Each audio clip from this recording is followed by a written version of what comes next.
Bienvenue sur Stratpol, nous sommes le jeudi 20 novembre 2025, c'est notre bulletin numéro 265 et nous sommes à Montpellier. Et oui, en effet, pour ceux qui me suivent sur les réseaux sociaux, vous savez que je suis en tournée dans le sud de la France. Donc on a fait Toulouse avec 70 personnes avant-hier. Hier, nous étions à Perpignan où il y avait 80 personnes. Et puis aujourd'hui, eh bien, ce sera Montpellier. Et lorsque cette vidéo sortira, je serai à Aix-en-Provence. Voilà, grosse tournée. Puis nous avons bien sûr commencé par une signature à la librairie Logos, et ça s'est très bien passé. 2 heures et demie de signature, beaucoup, beaucoup de monde, comme la dernière fois. Donc bah voilà, j'étais très content. Je remercie encore une fois tous ceux qui ont organisé toutes ces manifestations, et notamment bah, mon co-conférencier, André Chancluy, qui lui est venu présenter son livre avec un titre très prometteur, US Go Home. Donc voilà, donc merci pour tout. Avant de démarrer cette vidéo, n'hésitez pas à aller voir en description comment vous pouvez nous aider sur Tipeee, Patreon, PayPal, pour nos sponsors, nos abonnés. Donc je mettrai la carte des opérations militaires, le fichier que vous pourrez télécharger et aller le consulter sur map.army, hein, le site internet avec lequel cela fonctionne. Et puis bien sûr, abonnez-vous à notre partenaire Géopolitique Profonde. Voilà, l'avantage quand on repasse en France, c'est qu'on récupère la version papier du mois de novembre. D'ailleurs, bientôt, le mois de décembre va sortir la couverture. Et tout simplement fantastique. Et puis je remercie la librairie Logos de m'avoir offert le néoconservateurs de Laurent Onzon, les néoconservateurs, pardon, une élite impériale. Donc bah, ça se lit très rapidement, c'est dense, il ne faut pas se laisser tromper par l'épaisseur du livre, c'est dense et c'est très bien vu, notamment la conclusion, puisque finalement on a l'impression qu'on on passe à un nouveau monde où bah, ces néoconservateurs qui tentent de survivre en Europe, hein, on les voit. En France d'ailleurs, ça marche plutôt bien puisque tous les partis politiques présents au Parlement sont infiltrés. Mais aux États-Unis, ils sont remplacés par des milliardaires comme Elon Musk, comme Peter Thiel. Donc les choses sont en train d'évoluer et c'est évidemment à nous d'imaginer, hein, c'est ce dont parle d'ailleurs également Laurent Ozon, la manière dont on pourrait reconstruire le continent européen, pourquoi pas en dehors de l'Occident évidemment, avec la Russie, hein, c'est ce pourquoi nous nous battons. L'Europe avec la Russie sera une puissance considérable. C'est pour ça effectivement que les néoconservateurs n'en veulent pas. C'est pour ça qu'ils voudraient que la guerre en Ukraine dure éternellement et fonctionne comme une deuxième Corée.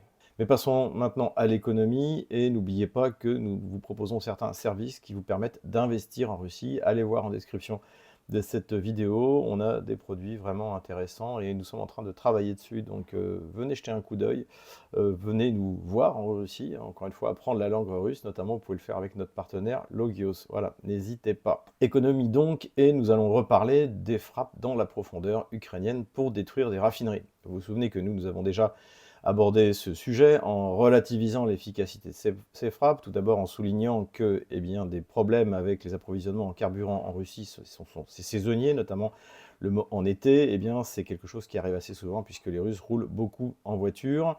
Et ensuite, les producteurs russes préfèrent toujours exporter leur carburant plutôt que de le garder sur le marché intérieur. Et donc finalement, c'est ce qui s'est passé en 2025, le 8 juillet 2025, c'est que le gouvernement russe a interdit les exportations temporairement du carburant produit en Russie à l'étranger, ce qui a contribué d'ailleurs aujourd'hui, les spécialistes estiment que le moment difficile est passé. Encore une fois, ça ne date pas des frappes sur les raffineries, puisque c'était déjà le cas en 2021, on en avait parlé dans nos bulletins précédents, je ne vais pas revenir là-dessus. Mais ce qui est intéressant, c'est que finalement, ce que j'expliquais, c'est Reuters qui se mal expliqué. Donc Reuters, hein, grande agence, avec l'agence France Presse et la Société de Presse, donc on ne peut pas les soupçonner d'être des agents du Kremlin. Et ils ont sorti un article assez fouillé avec des statistiques, leurs propres statistiques. Ils ont exploité à peu près tout ce qu'il y avait à exploiter. Et donc dans cet article, ils expliquent que finalement la production de carburant en Russie n'aura baissé cette année que de 3%. Ils précisent que cette baisse relativement légère est due à la maintenance des raffineries, exactement ce que nous avions expliqué comme en 2024, on avait eu le droit au même cinéma, et également, évidemment, ça a joué un rôle aux frappes otano-kieviennes dans la profondeur. On apprend aussi, et ça c'est très intéressant, c'est que la Russie a une capacité de raffinage de 6,6 millions de barils par jour, et qu'elle est en surcapacité, c'est-à-dire que généralement elle utilise autour de 6 millions de barils par jour, pas plus, et que pendant cette période de maintenance et de bombardement, eh bien, elle est descendue à 5,1 millions de barils par jour. Et sur cette période donc, qui a démarré à partir essentiellement du mois d'août 2025, eh bien, la baisse de production due, encore une fois, à la maintenance et au bombardement, n'a été que de moins 300 000 barils par jour. Donc, comme on le voit, ce qu'on nous avait présenté comme une grande victoire otano-kievienne contre la Russie, hein, de frapper au porte-monnaie, eh bien, finalement, ça n'aura qu'un impact limité, les causes étant tout autres. Et comme je pense d'ailleurs, la guerre va s'arrêter en 2026, en tout cas, les combats vont s'arrêter en 2026, eh bien, on s'apercevra qu'il y aura sans doute encore l'été prochain une crise du carburant tant que eh bien, la réorganisation du système de distribution du carburant en Russie n'aura pas été réglée. En outre, on ne saura réellement qu'en juin 2026 combien la Russie a vendu d'hydrocarbures sous différentes formes, à quel prix, et surtout combien ça a rapporté à l'État russe. Parce qu'encore une fois, il faut bien faire la différence entre les pertes qu'ont subi les compagnies pétrolières et le manque à gagner pour l'État russe, qui peut, au besoin, ajuster les taxes pour gagner autant d'argent. Donc c'est beaucoup moins simple que ce que nous se contentait de nous expliquer dans les médias de grand chemin. Économie encore et grande victoire chinoise contre Washington. Une nouvelle fois, on l'a vu, il y avait une méconnaissance profonde de l'administration Trump de la puissance économique chinoise. Je vous renvoie à ce sujet sur les travaux de Laurent Michelon. Donc on a vu que finalement Trump a dû se soumettre à la volonté des Chinois.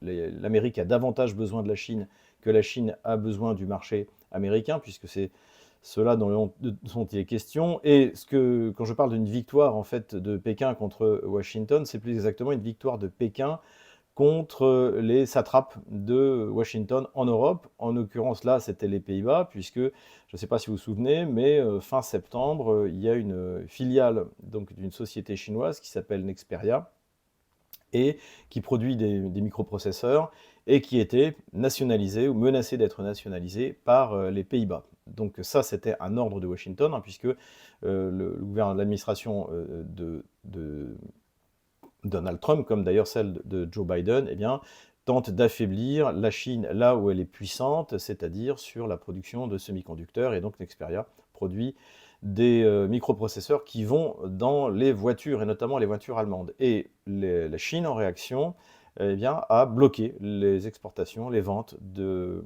microprocesseurs, précisément vis-à-vis de l'industrie automobile européenne, et notamment allemande. Ce qui a provoqué évidemment une véritable catastrophe. On en avait également parlé. Volkswagen a en gros été mise en chômage technique. Toutes les entreprises de production automobile étaient en difficulté. Déjà qu'elles sont en difficulté avec l'augmentation des coûts de l'énergie liés aux sanctions qui ont été mises contre la Russie et à la destruction de Nord Stream. Et bien en plus se rajoute donc cette crise des microprocesseurs. Et finalement, le gouvernement des Pays-Bas s'est soumis. Donc, est-ce que ça s'est fait par un accord lors de les rencontres entre les représentants de l'administration de Joe Biden et de Xi Jinping? Ça, c'est difficile à savoir, mais ce qui est clair en tout cas, c'est qu'une fois de plus, eh bien, les Occidentaux se sont soumis à Pékin, parce que Pékin est le plus fort, la capacité industrielle de la Chine, ses réserves en terres rares font qu'ils font à peu près ce qu'ils veulent, et il serait temps qu'on s'en aperçoive, notamment que la France s'en aperçoive. Nous avons besoin de la Chine. Nous aurons besoin de la Chine à un moment ou à un autre pour nous réindustrialiser et pour redevenir une économie performante. Donc voilà, finalement, cette victoire de la Chine sur l'hégémon américain, eh bien, est une bonne nouvelle si ça peut réveiller les gouvernements européens, des nations européennes, pour qu'ils prennent des mesures qui protègent les intérêts des pays et des peuples. Politico-diplomatique maintenant, et bien sûr, nous reparlons cette semaine de ce que nous avions évoqué la semaine dernière, c'est-à-dire du grand scandale de corruption qui frappe Zelensky et son administration. On l'avait dit, le ministre de la Justice a démissionné, a priori il serait en fuite. Sa maîtresse, donc, qui était ministre de l'Énergie, a également démissionné et elle serait en fuite. L'ancien ministre de la Défense, Umerov, s'est enfui en Turquie sous le prétexte de relancer des négociations. Alors on ne sait pas trop si c'est avec Washington ou avec la Russie. En tout cas, ça a donné lieu un échange de corps, hein, des soldats. Comme d'habitude, c'est 30 corps de soldats russes remis par l'Ukraine contre 1000 corps de soldats ukrainiens remis par la Russie. Ça donne une idée de la proportion des pertes des deux côtés de la ligne de front. Donc ça, c'est une chose, mais tout le monde pense qu'en fait, Oumerov est parti en Turquie et peut-être même ne reviendra jamais en Ukraine et partira comme réfugié politique, pourquoi pas, aux États-Unis. Donc ça, c'est ce que nous voyons aujourd'hui. Donc ça a provoqué un énorme scandale à la fois à l'intérieur et à l'extérieur du pays. À l'intérieur, désormais, le Parlement ukrainien, la Rada, y compris les membres du parti de Zelensky, le service du peuple, Sluga Naroda, ont cessé de travailler. Ils demandent une nouvelle coalition.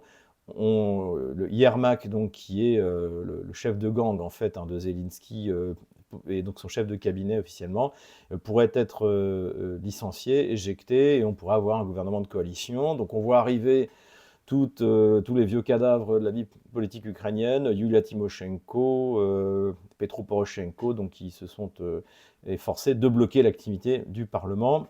Je maintiens mon analyse, d'ailleurs, c'est une analyse que l'on retrouve maintenant dans quasiment toute la presse déjà anglo-saxonne, c'est-à-dire que c'est un coup de l'administration américaine, c'est un coup de Donald Trump pour faire plier Zelensky et accessoirement faire plier les pays européens, puisqu'aujourd'hui, si Zelensky ne s'est pas rendu aux arguments de Donald Trump, qui sont en fait ceux de Vladimir Poutine, eh bien c'est que les États européens ne veulent pas accepter cette défaite qui est pourtant inéluctable.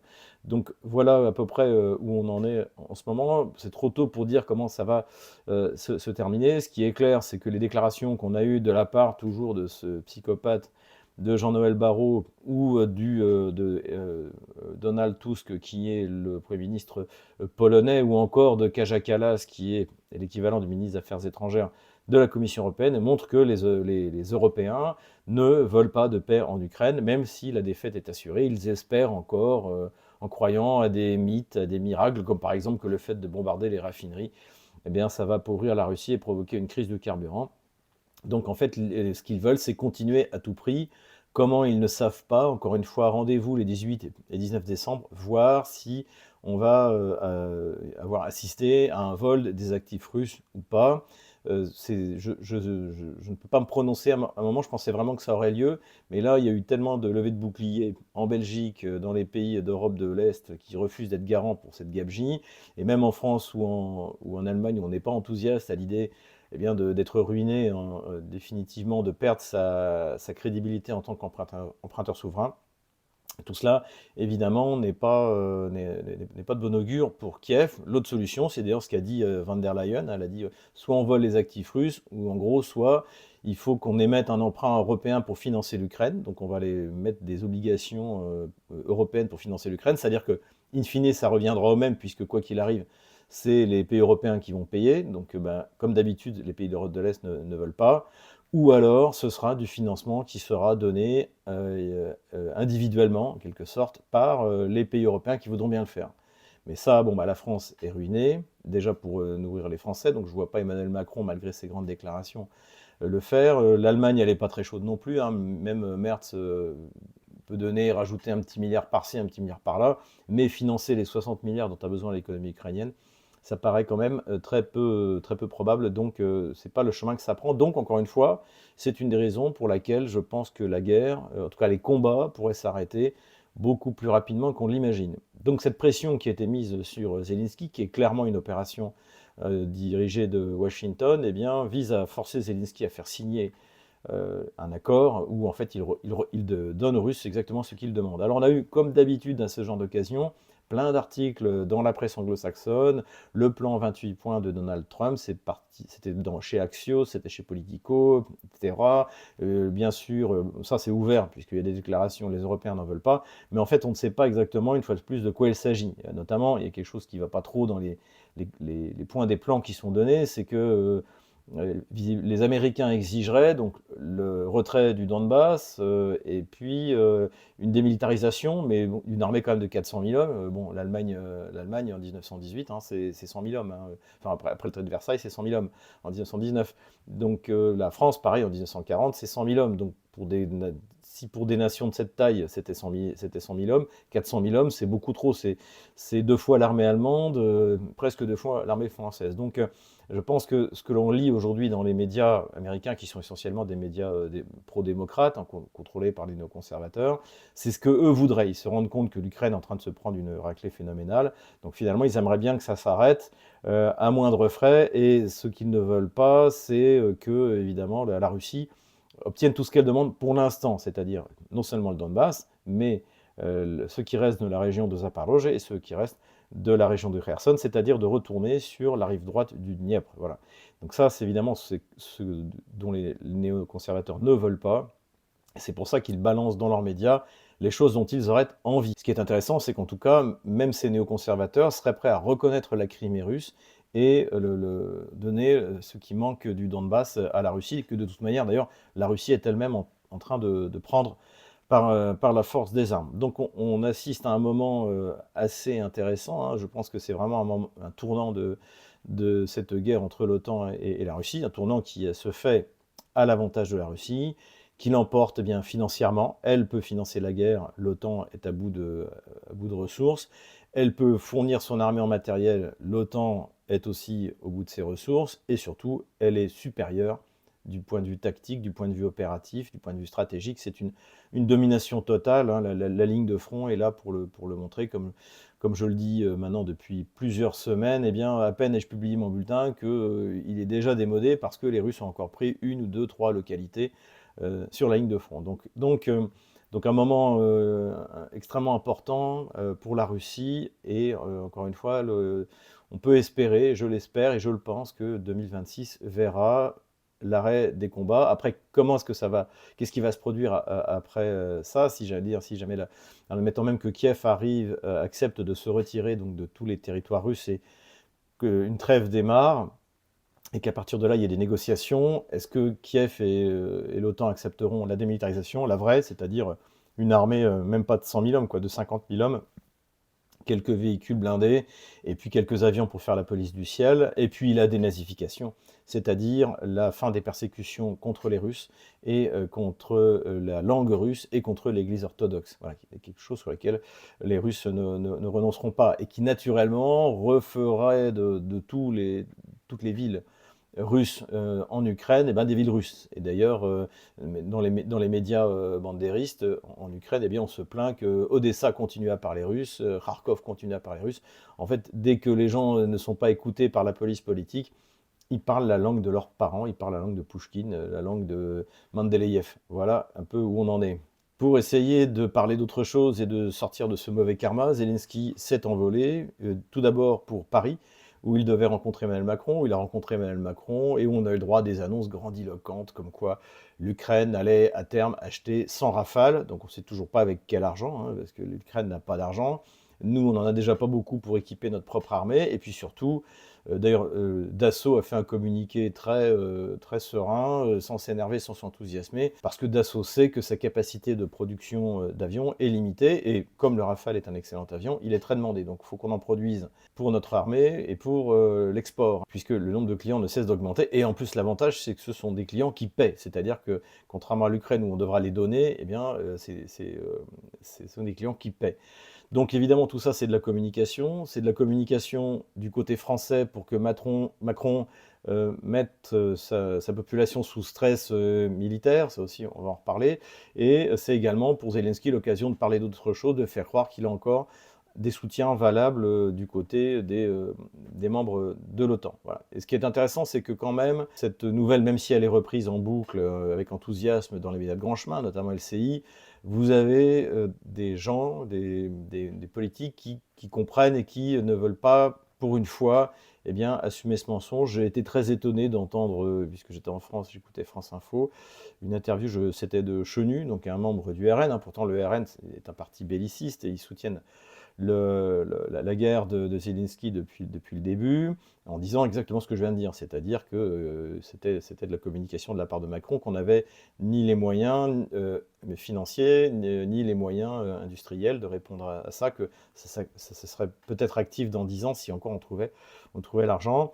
Et j'ai même entendu d'ailleurs Jean-Philippe Tanguy, au Parlement français, dire que les sanctions avaient tellement mal marché que finalement elles avaient enrichi la Russie. Donc je me suis dit, tiens, c'est pas mal, peut-être que Stratpol a un petit peu d'influence sur le RN. Voilà, on ne sait jamais. Après Paris, Zelensky s'est envolé vers la Turquie, où il a rejoint son ancien ministre de la Défense, qui est maintenant au Conseil de sécurité nationale, donc Rustan Umerov.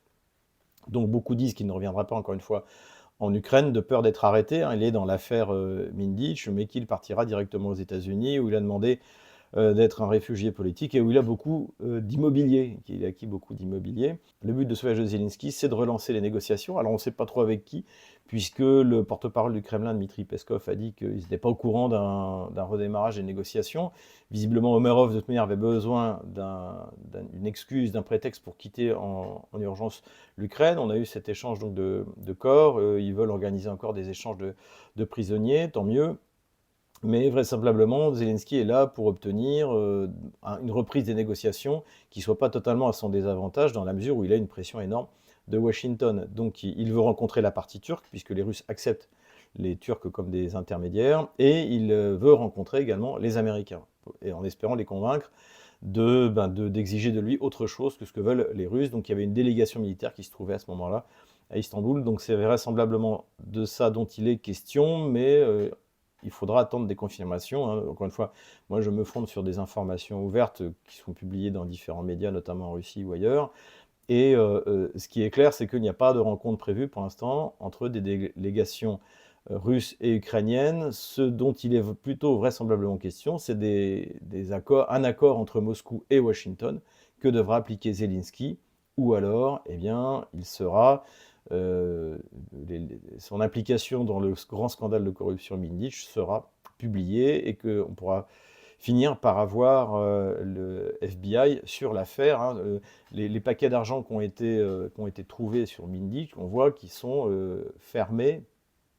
Visiblement, ils n'ont même pas été déballés depuis qu'ils sont arrivés de Washington. Et je vous rappelle que Samantha Power, donc, qui était la patronne de l'USAID, s'est fait piéger il n'y a pas très longtemps par des comiques russes qui se sont fait passer pour d'autres personnes, pour des responsables ukrainiens, je crois, et donc dans laquelle elle a expliqué qu'à partir de février 2022, les Américains ont amené en cash, 1,5 milliard de dollars par mois. Et donc visiblement, ces paquets de dollars qui n'ont pas été déballés étaient ceux qui ont été, c'est une possibilité, qui ont été livrés pour permettre à Zelensky de tenir le pays, notamment en achetant cette classe hyper corrompue qui est la classe politique ukrainienne. Terrorisme maintenant, un attentat contre Sergei Shoigu, donc qui est secrétaire général du Conseil de sécurité nationale russe, donc ancien ministre de la Défense. Eh bien, il y a une tentative donc de l'assassiner par vraisemblablement le GUR, hein, qui est le service de renseignement militaire kievien, qui est dirigé par le fameux Boudanov. Et l'idée, vraiment sordide, c'est-à-dire qu'ils avaient piégé la tombe, un vase près de la tombe de la mère donc de Sergei Shoigu, puisque c'était bientôt l'anniversaire de sa mort, et que donc Sergei Shoigu serait mort en allant sur la tombe de sa mère. On reconnaît quand même la patte anglo-kievienne hein, dans ce genre d'opération. Dieu merci, ça a échoué. Ce qui montre aussi que finalement, les otano-kieviens ont du mal à frapper sur des personnalités importantes. Ils se font prendre, et d'ailleurs, quand bien même ils auraient tué Sergei Shoigu, aujourd'hui, Sergei Shoigu a un rôle de second rang. Le nouveau ministre de la Défense, Belousov, c'est vraiment lui qui est aux commandes. Sergei Shoigu, on le voit faire des visites diplomatiques en Corée du Nord. Il est actif, mais ce n'est pas un personnage central du gouvernement russe ou de l'élite de gouvernement russe. Terrorisme toujours, des actes de terrorisme ont été commis, plusieurs ont été commis sur les voies ferrées qui relient la Pologne à l'Ukraine et qui donc évidemment servent de transit pour acheminer l'aide militaire otanienne vers l'Ukraine. Selon le ministre Donald Tusk, eh bien, les responsables, ce sont des Ukrainiens. Donc ça veut dire que là, la Pologne est en train de découvrir que Parmi les Ukrainiens, il n'y a pas que des bandéristes fanatiques, il y a aussi, y compris parmi les réfugiés, il y a ceux qui soutiennent la Russie dans sa guerre de libération de l'Ukraine, de la clique oligarcho-bandériste. Donc ça, c'est plutôt une bonne nouvelle, hein. En Russie, quand il y a des actes comme ça qui sont commis, on le voit sur la carte des opérations militaires, eh bien, donc dans différents sites industriels de transport, les Russes considèrent ça comme de la résistance ukrainienne. En tout cas, évidemment, à côté de ça, les autorités ukrainiennes ont accusé la Russie, donc sans aucune preuve. Cela dit, encore une fois, c'est pas impossible que derrière, il y ait les services secrets russes qui utilisent précisément cette diaspora ukrainienne qui se trouve en Pologne pour organiser ces actes de sabotage, ces actes de partisans pourrait-on dire. Ça a immédiatement été pris comme prétexte par Sikorski, le ministre des Affaires étrangères polonais, hein, qui est le mari d'Anna Applebaum, une journaliste russophobe fanatique aux États-Unis, qui lui-même, souvenez-vous, s'était réjoui de la destruction de Nord Stream par les Américains. Il les avait remerciés sur Twitter avant d'effacer le message. Et lui, eh bien, a pris ça comme prétexte pour fermer le consulat de Gdansk, donc le consulat russe à Gdansk. Donc, durcissement, prétexte pour durcir la relation entre la Pologne et la Russie, ce qui fait qu'on ne peut pas exclure que ce soit également une attaque sous faux drapeau, c'est-à-dire que ce soit les Polonais eux-mêmes qui l'aient fait pour pouvoir précisément faire un prétexte pour fermer le consulat, et puis faire peur, mettre, comme la population française est mise sous stress par Emmanuel Macron, eh bien mettre sous stress la population polonaise. Armement maintenant, et juste une petite nouvelle, c'est qu'a eu lieu à Dubaï, le Dubai Air Show, hein, c'est un show aéronautique, donc un peu comme c'est même comme le Bourget en France, et évidemment les Russes étaient présents, hein. Je rappelle que les Émirats Arabes Unis sont membres des BRICS, et que la relation entre Dubaï précisément et la Russie est excellente, c'est un moyen de contourner les sanctions, et puis finalement personne n'ose rien leur dire, et ce qui fait que d'ailleurs le Dubai Air Show va prendre, déjà que c'est un rendez-vous majeur dans l'aéronautique, va ne faire que prendre encore plus d'importance dans la mesure où la Russie est invitée. Évidemment qu'au Bourget, la Russie ne sera pas invitée. Et ce qui pose un petit problème, parce que si vous faites un salon aéronautique et que vous n'avez pas un des principaux producteurs d'avions civils, d'avions militaires, de systèmes antiaériens, votre salon, il manque un petit quelque chose, hein, voire un gros quelque chose. Donc c'était juste pour souligner ça. La Russie était présente et ça a eu du succès. On a de nouveau vu le Sukhoi 57, toujours aussi magistral et élégant dans le ciel émirati. Empire du mensonge maintenant, et le grand moment de mensonge de cette semaine, ça aura été évidemment le mensonge du général Mandon, qui doit à la puissance virile qu'il dégage lorsqu'il parle et lorsqu'il se déplace le surnom de général Gamelin-Soja. Et donc il a pris la parole devant les maires de France pour leur annoncer qu'il était de leur devoir de préparer leurs administrés à voir leurs enfants mourir à la guerre. D'accord ? On a tout le savoir, toute la force économique, démographique, pour dissuader le régime de Moscou d'essayer de tenter sa chance plus loin. Ce qu'il nous manque, et c'est là que vous avez un rôle majeur, c'est la force d'âme pour accepter de nous faire mal, pour protéger ce que l'on est. Si notre pays flanche parce qu'il n'est pas prêt à accepter de perdre ses enfants, parce qu'il faut dire les choses, de souffrir économiquement parce que les priorités iront à de la production de défense, par exemple. Si on n'est pas prêt à ça, alors on est en risque. Et là, on est dans le moment où il faut en parler. Il faut en parler dans vos communes. Et donc ça a attiré évidemment les foudres de pas mal de personnel politique, notamment de Ségolène Royal, qui a toujours, comme souvent depuis le début sur ce conflit avec la Russie, a toujours réagi avec prudence. Donc cette déclaration est absurde dans la mesure où personne ne menace la France ni la Russie. La menace en France, elle est intérieure, c'est l'immigration massive, incontrôlée, la criminalité, donc d'ailleurs on commence enfin à s'en occuper, a priori, qui fait que eh bien, les grands ports français sont sous le contrôle de la mafia. J'ai quelques Contact intéressant au ministère de l'Intérieur. On a déjà des affaires de corruption de fonctionnaires du ministère de l'Intérieur. On a des affaires de corruption d'élus locaux. Donc ça devient vraiment grave. Ça devient une bonne série américaine, en fait. Donc ça c'est grave. Ça, c'est la menace. La menace, c'est pas la Russie. Et c'est pas la peine de faire peur aux gens. Encore une fois, on est dans une opération de mise sous stress de la population. Et surtout de faire peur aux maires de France, qui déjà, pour que les petites communes n'ont pas beaucoup de moyens. Et tout d'un coup, ils vont revenir du discours que leur a fait Gamelin-Soja en leur disant rentrez, écoutez, faut se préparer à la guerre. Et c'est aussi ce qui est assez intéressant, c'est que ça traduit aussi le rapport de la gauche bourgeoise à l'enfant.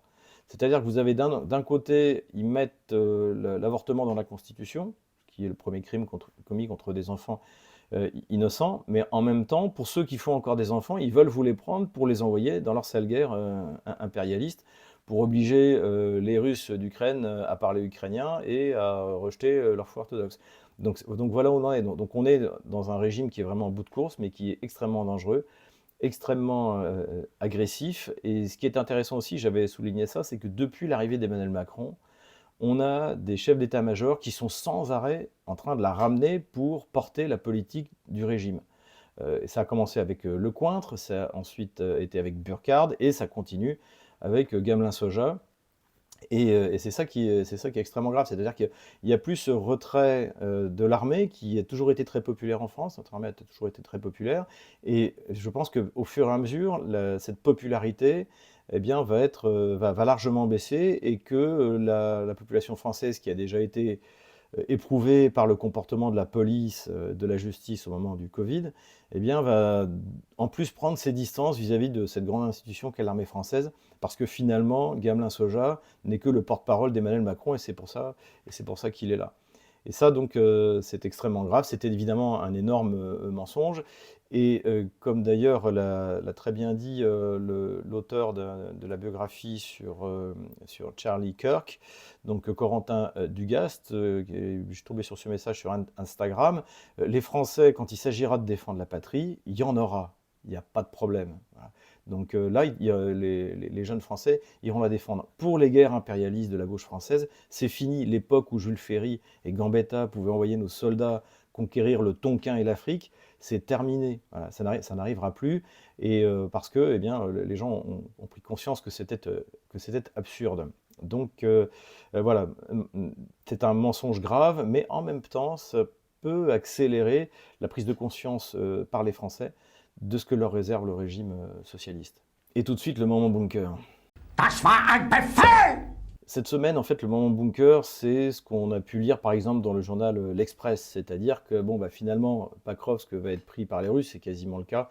Il reste quelques mètres carrés encore, quelques quartiers à nettoyer, mais Pakrovsk est prise, Mirnograd le sera prochainement, et donc il faut faire passer la pilule de la défaite et de cette perte comment dirais-je, d'un nœud logistique extrêmement important, que les Russes vont pouvoir d'ailleurs restaurer, remettre en place les routes, les voies ferrées pour permettre à la Russie de continuer sa progression. C'est quelque chose qui sera fait assez rapidement par le génie militaire russe. C'est pour ça que ceux qui vous disent oui, c'est plus qu'un tas de ruines, ils nous avaient dit la même chose pour Avdiivka, si vous vous souvenez, ils nous avaient dit la même chose pour Bakhmout. Le problème, c'est pas de récupérer une station balnéaire et pouvoir la réouvrir immédiatement. Le problème, c'est de récupérer un lieu à partir duquel on peut masser des troupes et continuer et avoir un nœud logistique, parce que les villes sont construites à des endroits stratégiques, la plupart du temps, pas un endroit inaccessible. Donc c'est ça le sens évidemment de prendre Pakrovsk. Donc ça, c'est la première chose qu'on va vous dire, hein. C'est vrai, mais c'est pas grave, c'est un tas de ruines, hein. C'est ça, c'est ce qu'on entend dans la bouche de Gamelin d'Ourakovlev, mais aussi ça va coûter extrêmement cher à la Russie. À quel prix? Vous vous souvenez, ça aussi on voyait beaucoup le à quel prix, pour nous expliquer que la Chine domine désormais dans le domaine des semi-conducteurs, mais à quel prix? La Chine est la première économie en parité de pouvoir d'achat, mais à quel prix? À chaque fois, c'est à quel prix?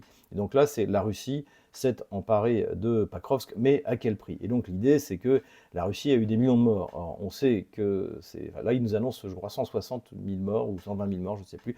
Peu importe, ils peuvent raconter n'importe quoi. Alors qu'on voit bien en plus, y compris dans les témoignages vidéo qu'on a, qu'aujourd'hui, les unités russes qui donnent l'assaut, ce sont des petits groupes infiltrés. Donc il n'y a pas des soldats, d'ailleurs y compris du côté ukrainien, sauf quand ils font des attaques frontales, il n'y a pas des grosses pertes massives de 50, 100 hommes à la fois. il y a ce genre de pertes. Côté ukrainien, quand ils prennent pas de précautions, ça arrive souvent, on en a parlé, d'ailleurs c'est dénoncé par les députés ukrainiens eux-mêmes, quand ils s'entraînent dans des camps d'entraînement qui sont à portée des missiles Iskander russes. Voilà, c'est là où tout d'un coup vous pouvez perdre 100 hommes, 200 hommes, 300 hommes d'un coup. Là, c'est possible. Dans ces opérations d'infiltration et de destruction, il n'y a pas des milliers de morts. Voilà, c'est faux. Ni d'ailleurs du côté russe comme du côté ukrainien. C'est pas là qu'il y a des grosses pertes. Il y a des grosses pertes effectivement quand vous faites des attaques exposées.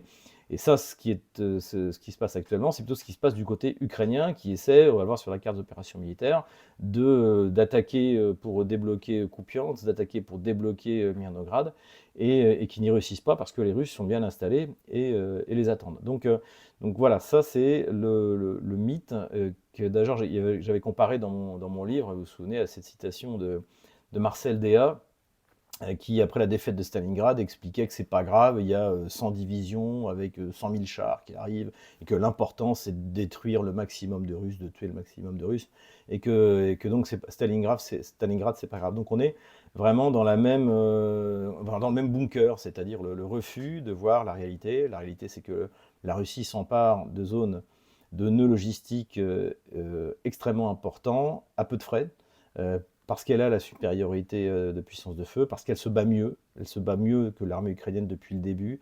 L'armée ukrainienne n'a pu remporter quelques succès au début parce qu'elle avait la supériorité numérique. Aujourd'hui, avec toutes les pertes qu'elle a subies, c'est elle qui est en infériorité numérique. C'est même le général Syrski qui le dit. Hein. Quand il explique que l'armée ukrainienne est à 2 à 3 fois moins nombreuse que l'armée russe sur le front, mais les Russes sont 700 000, d'après ce que dit Vladimir Poutine. Donc ça veut dire que les Ukrainiens sont 200, 250, 300 000, 350 000 maximum.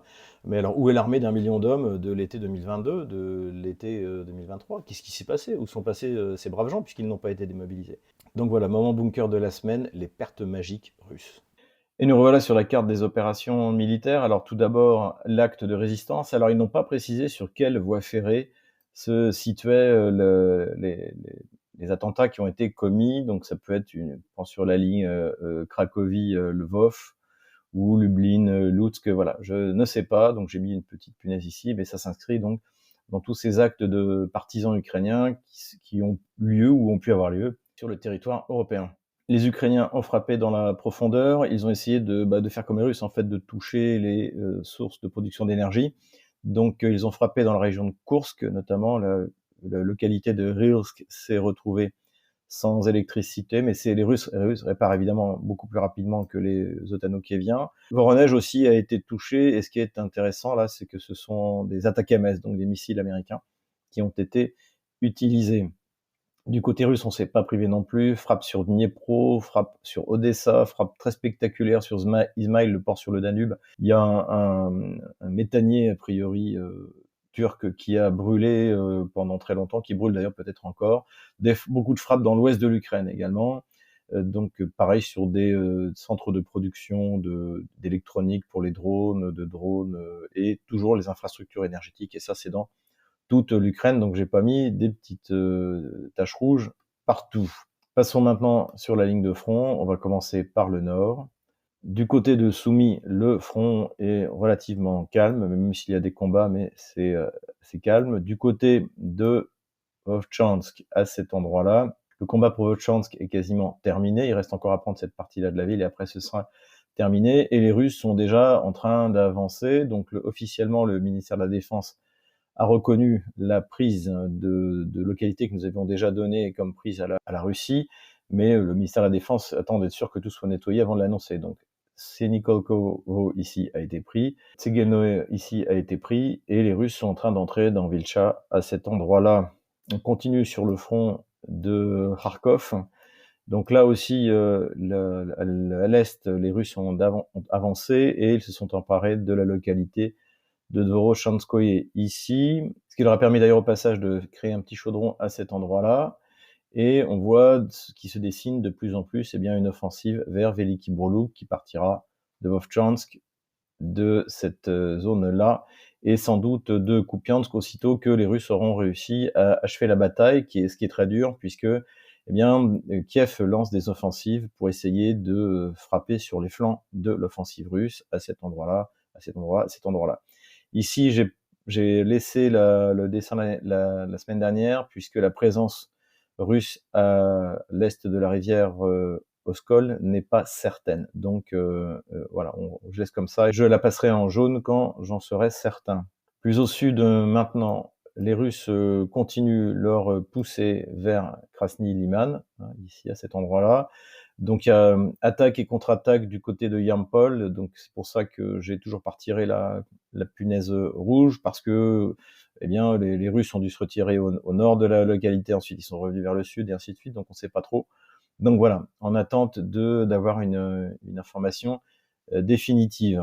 Du côté de Liman, les Russes continuent à pousser, ils sont déjà à l'intérieur de la localité, et donc la progression est difficile, mais elle continue. Joli coup des Russes du côté de Seversk. Donc là, j'ai mis à jour la carte. Voilà à quoi ressemble la ligne de front. C'est confirmé que les Russes sont rentrés dans le bastion, la forteresse de Seversk, et qu'ils occuperaient le centre de la ville, à peu près ici, mais c'est pas confirmé, donc j'ai laissé comme la semaine dernière, tout en corrigeant légèrement la ligne de front. Là où les Russes ont été très forts, c'est qu'ils se sont emparés de Platonovka sur les hauteurs, ce qui leur donne un contrôle physique sur la route donc d'approvisionnement de Seversk. Donc là, c'est très très mal parti pour cette forteresse, hein, qui est une des dernières. C'est l'avant-dernière avant la grande forteresse de Slaviansk-Kramatorsk. Donc évidemment, on a hâte qu'elle tombe. On descend plus au sud, donc du côté de Konstantinovka, les Russes consolident leur place au sud, mais avant d'avancer, ils doivent totalement nettoyer cette partie de Ivanopol, ici, à cet endroit-là. Donc les Russes sont en train de le faire, et après, ils pourront avancer sereinement vers le nord de Konstantinovka. Ils avancent également à partir de cette zone du front, mais j'ai pas de détails particuliers. Du côté de Charkovo, les combats continuent. Les Kieviens tentent désespérément d'essayer de percer pour eh bien desserrer l'étau, mais ils n'y arrivent pas. J'ai tout de même marqué ici une avancée possible des Ottano-Kieviens qui se sont emparés de cette localité-là, de Novo-Charkovo, mais visiblement, ça n'inquiète pas les Russes, qui au contraire utilisent leur supériorité de puissance de feu pour détruire ces unités-là.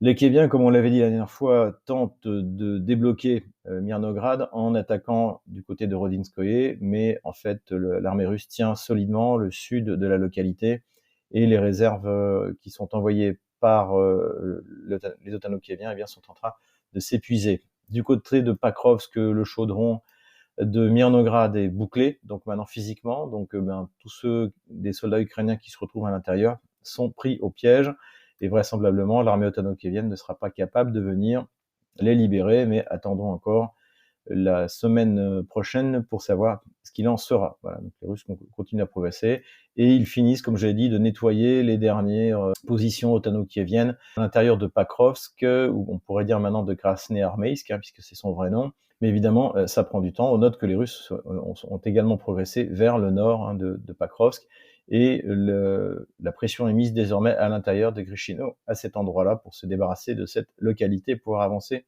vers l'ouest.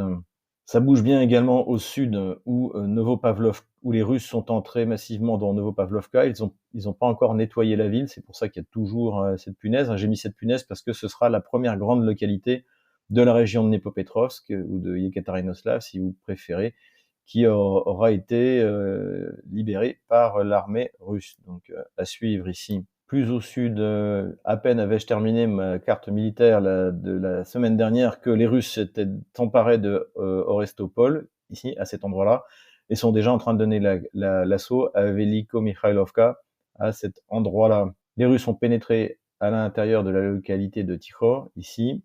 Ils ont pris la localité de Gai, à cet endroit-là.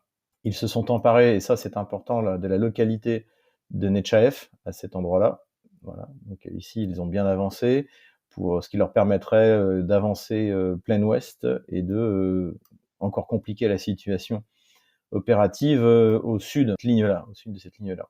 D'autant plus que les Russes, qui ont, vous souvenez-vous, ont poussé largement, une des plus grosses poussées depuis 2022, hein, fond d'une vingtaine de kilomètres, et ils avaient progressé de 15 kilomètres. Et bien là, ils continuent leur progression vers Gouliapol, hein. Rappelez-vous, Gouliapol est un un point extrêmement important, là aussi un nœud logistique, et si les Russes s'en emparent, ça aura des conséquences extrêmement importantes pour la libération complète de ce qui reste en fait à conquérir de la région de Zaporojie, dont la frontière est ici, hein, je vous le rappelle. Donc là, les Russes se sont emparés de Veselé, à cet endroit, ils sont rentrés dans Zatiche, ici, à cet endroit-là. Donc l'assaut sur Gouliapol est imminent. Certains disent même qu'il y aurait déjà des unités de reconnaissance qui auraient pénétré. Et ce qui est intéressant aussi, c'est que les Otanokieviens sont incapables d'organiser une ligne de résistance qui tienne. Ça ressemble beaucoup à la panique. Les Russes ont pris, et le ministère de la Défense russe a annoncé la prise définitive de Malaya Tokhmakta. Donc c'est extrêmement important puisque désormais l'assaut sur Orekhovo va devenir possible. Sachant qu'un, souvenez-vous, l'offensive ratée des Otanokieviens de l'été 2023 était partie d'ici, de Orekhovo. Et là aussi, c'est une zone extrêmement importante. C'est pour ça que j'avais mis une punaise il y a 3 ans. Voilà, donc j'ai ajusté également la carte puisque je me suis aperçu que la localité de Belogorovka avait été libérée sans que je m'en aperçoive. Donc là, Malaya Tokhmakta est totalement libérée de toute force otano-kievienne, et à partir de là, évidemment, le temps d'un regroupement, les Russes vont pouvoir passer à l'assaut du côté de Orekhovo. D'autant plus que, plus à l'ouest, eh bien, là aussi, les Russes avancent bien. La localité de Stepnogorsk est quasiment prise. Ici, il y a une ultime forteresse otano-kievienne, mais elle est encerclée, donc on devrait avoir de bonnes nouvelles à annoncer. Et voilà, les Russes avancent également sur cette localité-là de Primorsk, et là aussi, ça s'annonce bien. Voilà, je retiens la ligne de front de la semaine dernière. Voilà où nous en sommes le jeudi 20 novembre 2025. Voilà, j'espère que cette vidéo vous a plu, malgré le fait qu'elle a été conçue un peu au débeauté, avec les moyens du bord qui nous accompagnent pendant toutes nos pérégrinations sur le territoire français. D'ailleurs, honnêtement, ça fait vraiment du bien de voir encore tous ces beaux paysages français. C'est vrai que ça me manque, en fait. C'est quand on est en France qu'on s'aperçoit que la France vous manque avec ces paysages. Et puis merci à tous ceux qui ont organisé encore une fois les conférences, qui nous accueillent. C'est vraiment agréable de se sentir chez soi et apprécié. En tout cas, comme vous le voyez, là, la situation est excellente pour la Russie dans tous les domaines. Domaine économique, domaine militaire, domaine diplomatique. Donc tenez bon, courage, on les aura.